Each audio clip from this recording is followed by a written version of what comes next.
Zakładanie ogrodu warzywnego nie musi być skomplikowane i może być nawet wspaniałą przygodą edukacyjną dla całej rodziny. Niezależnie od zawodu, wykształcenia czy wieku możesz zaliczyć się do grona ogrodników i dzielić swoją pasją oraz doświadczeniem. Praca w ogrodzie pozwoli Ci odetchnąć od pracy w trybie siedzącym, ochroni przed nerwicami, otyłością i chorobami układu krążenia. Łyk czystego powietrza, praca w ogrodzie i kontakt z zielenią poprawi jakość Twojego życia, zdrowie psychiczne i fizyczne. Tu zadbamy o ważny aspekt naszego życia, czyli zdrowie. Przerwiesz monotonię i zapomnisz o drobnych problemach codziennego życia. Nie ma nic fajniejszego od zebrania własnych plonów i uczucia dumy, gdy chwalisz się swoimi zbiorami. Świeże lokalne produkty to jedna z zalet letniego posiłku. Nic nie smakuje lepiej niż pomidor lub ogórek zerwany z własnego ogrodu. Wiele osób czuje się przytłoczonych tą perspektywą, że coś się nie uda, ale uprawa ogrodu nie musi być skomplikowana. Przy odrobinie wysiłku i cierpliwości możesz zasadzić własne zioła i warzywa, aby zbierać je przez cały sezon. Zacznij od przygotowania najpotrzebniejszych narzędzi ogrodowych. Będą to rękawiczki ogrodowe, łopata i mała łopatka, taczka, grabie, widły ogrodowe, składniki odżywcze dla Twoich warzyw jak kompost czy obornik, paliki lub kratki, sadzonki lub nasiona, ewentualnie deski na budowę grządki. Kolejnym krokiem będzie wybór miejsca i zrobienie planu ogródka warzywnego. Zmierz obszar, na którym chcesz zasadzić ogród warzywny. Większość ziół i warzyw lubi pełne słońce, dlatego upewnij się, że wybierasz miejsce, które ma co najmniej 8 godzin światła słonecznego dziennie. Pomyśl o rzeczach, które chcesz zasadzić i przeprowadź małe badania, aby dowiedzieć się, ile miejsca potrzebuje każda roślina. Większość warzyw ma etykietę informującą o wymaganym rozstawie i odległościach wysiewu. Zrób ogólny szkic swojej działki ogrodowej i określ, gdzie chcesz umieścić rośliny. Pamiętaj, że jeśli tworzysz grządki podwyższone, to im mniejsza grządka, tym częściej będziesz musiał ją podlewać, bo szybciej wysycha. Teraz pora na zakup nasion i potrzebnych rzeczy. Miejsce na warzywnik należy wybrać z dala od drzew owocowych. Warzywa nie będą się dobrze rozwijać w ich towarzystwie. Odbiorą one składniki odżywcze i zasłaniają słońce. Poziomki i truskawki mogą być zlokalizowane w sąsiedztwie warzyw. Kompostownik powinien się znajdować w najmniej widocznym miejscu. Kolejnym krokiem jest przekopanie obszaru przeznaczonego pod uprawę. Najlepiej jest przekopać na jesień, a na wiosnę jedynie wzruszyć glebę. Celem takich zabiegów jest stworzenie struktury gleby gruzełkowatej, dzięki której gleba może magazynować duże ilości wody przy odpowiednim jej napowietrzeniu.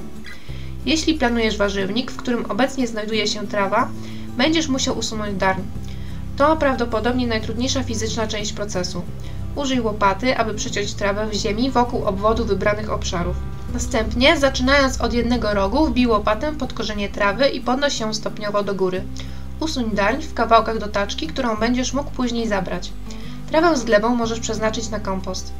Następnie przygotuj glebę pod uprawę warzyw. Używając łopaty, ręcznej glebogryzarki lub wideł ogrodowych, przekop działkę obracając i spulchniając glebę. Należy to robić na co najmniej głębokość łopaty, aby wydobyć na powierzchnię ewentualne szkodniki i je zebrać oraz wyzbierać wszystkie kłącza chwastów. Jeśli zdecydowałeś się dodać kompost lub inne dodatki, teraz jest czas, aby rozsypać go na danym obszarze i stopniowo wmieszać go w obecną glebę za pomocą łopaty i grabi. Rozkład obornika w glebie trwa od 3 do 4 lat. Obornik wpływa też odkwaszająco na glebę. Przed rozpoczęciem warto sprawdzić poziom pH gleby. Możesz kupić taki zestaw np. w sklepie ogrodniczym. Kiedy już poznasz poziom pH gleby, możesz zacząć dodawać do niej dodatki, np. wapno, aby uczynić ją bardziej zasadową, lub mech torfowy, aby uczynić ją bardziej kwaśną, aby zaspokoić potrzeby tego, co sadzisz. Większość warzyw doskonale rozwija się na glebach o odczynie od lekko kwaśnego do obojętnego, pH w granicach od 6 do 7. W stosowaniu nawozów mineralnych w warzywniku należy zacząć od wapnowania. Wapń bowiem nie tylko stanowi jeden z głównych składników pokarmowych, ale przede wszystkim wpływa na zmniejszenie kwasowości, poprawia właściwości fizyczne, chemiczne i biologiczne gleb. Ważne są też nawozy azotowe, fosforowe i potasowe. Ogrodnictwo to w dużej mierze eksperymentowanie. Plony w dużej mierze natomiast zależą od warunków pogodowych, na które nie mamy wpływu. Kolejnym krokiem będzie wyznaczenie i stworzenie ścieżek. Gdy ogród już się rozrośnie, będziesz potrzebować miejsca, gdzie będziesz mógł chodzić podczas zbierania czy pielęgnacji warzyw. Odpowiednie będą kamienie, cegły lub wiele innych materiałów.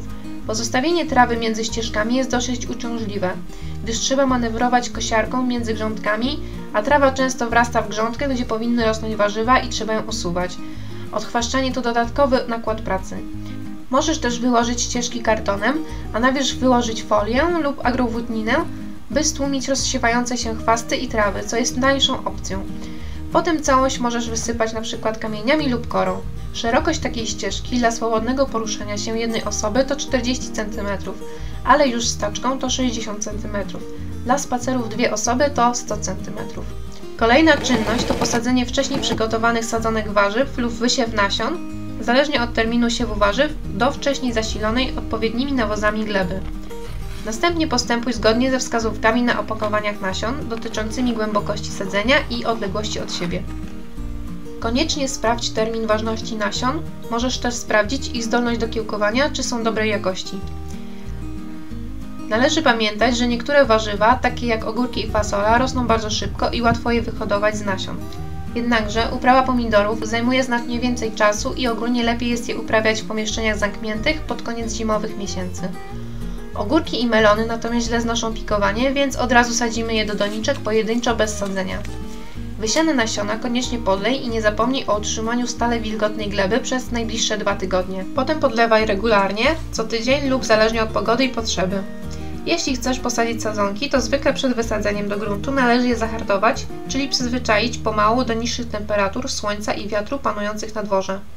Polega to na początkowym uchyleniu okna przy sadzonkach, potem na wynoszeniu na zewnątrz w ciepłe dni pojemników z sadzonkami, ale należy umieszczać je w cieniu lub bardzo słabym słońcu i na noc chować do domu. Pod koniec hartowania można również zostawić je na dworze na ciepłe noce. Dopiero po takim hartowaniu możesz je wysadzić do gruntu. W przeciwnym razie delikatne sadzonki mogą się poparzyć na słońcu i zginąć. Za pomocą łopatki ogrodowej wykop dołek dwukrotnie szerszy i głębszy niż bryła korzeniowa rośliny. Zmieszaj trochę kompostu, obornika lub nawozu o powolnym uwalnianiu z glebą wokół miejsca, w którym będzie siedzieć roślina. Poluzuj korzenie, ale nie urywaj ich i umieść roślinę w dołku. Wypełnij ziemię aż do miejsca, w którym łodyga styka się z ziemią, z której pochodzi roślina. Pomidory czy warzywa kapustne możesz posadzić głębiej niż rosły. Lekko ułóż ziemię wokół rośliny i obficie podlej. Powtórz tę czynność dla wszystkich roślin. W przypadku roślin wymagających wsparcia, takich jak pomidory czy papryka, podczas sadzenia zainstaluj paliki lub klatki, aby korzenie nie zostały naruszone po zakorzenieniu. Potem wystarczy już tylko pielęgnacja i ochrona. Jeśli masz w pobliżu stworzenia, takie jak króliki i jelenie, które boisz się, że mogą wykorzystać Twój ogród jako bar z przekąskami o północy, pomyśl o zainwestowaniu w jakiś rodzaj bariery, ogrodzenia lub odstraszaczy. Można również wypróbować szereg innych opcji ochrony, takich jak sadzenie nagietków wokół obwodu lub wieszanie kawałków mydła na palikach. Twierdzenia ogrodników dotyczące tych repelentów nie są poparte żadną nauką, ale niepotwierdzone dowody mogą przekonać Cię do wypróbowania ich, może u Ciebie zadziałają i będziesz się mógł tym pochwalić. Pamiętaj też o ochronie przed insektami. Zanim sięgniesz po chemiczne środki, warto wypróbować naturalne środki ochrony, jak popiół, woda utleniona, mydło, soda czy drożdże, lub sadzenie odstraszających gatunków kwiatów, jak aksamitki, tytoń czy nagietki. Na zdrowotność roślin w dużym stopniu wpływają czynniki środowiska, jak niesprzyjające warunki klimatyczne, przymrozki, duże wahania i nagłe różnice temperatur, nadmierne lub niedostateczne nasłonecznienie, zbyt silny wiatr itd. Ale również warunki glebowe, jak niedobór lub nadmiar składników pokarmowych, przenawożenie, nadmiar wody lub susza mogą wywołać szereg objawów chorobowych. Mogą się też zdarzyć opady kwaśnych deszczy czy pyłów. Czynniki powodujące choroby to grzyby, bakterie, wirusy, rikecje i rośliny pasożytnicze. Uszkodzenia i schorzenia roślin powodują także owady, pajęczaki, nicienie, wije, mięczaki i gryzonie. Bardzo niekorzystnym czynnikiem są też chwasty. Na wszystko jednak znajdzie się ekologiczny i niedrogi sposób, by cieszyć się uprawą. Od Ciebie zależy, jak będzie wyglądał Twój warzywnik i ile poświęcisz mu czasu. Możesz dodać obrzeża, ogrodzenia, kraty, nawadnianie, siatkę i wiele innych, ale nie musisz posuwać się tak daleko, aby mieć udane i przyjemne doświadczenie. Z każdym kolejnym sezonem, w którym sadzisz, Twoja wiedza i intuicja będą rosły. Jeśli chodzi o ogród, światło słoneczne, woda i odrobina regularnej pielęgnacji znacząco pomogą w zapewnieniu obfitych zbiorów na letnim stole i zimowych zapasów.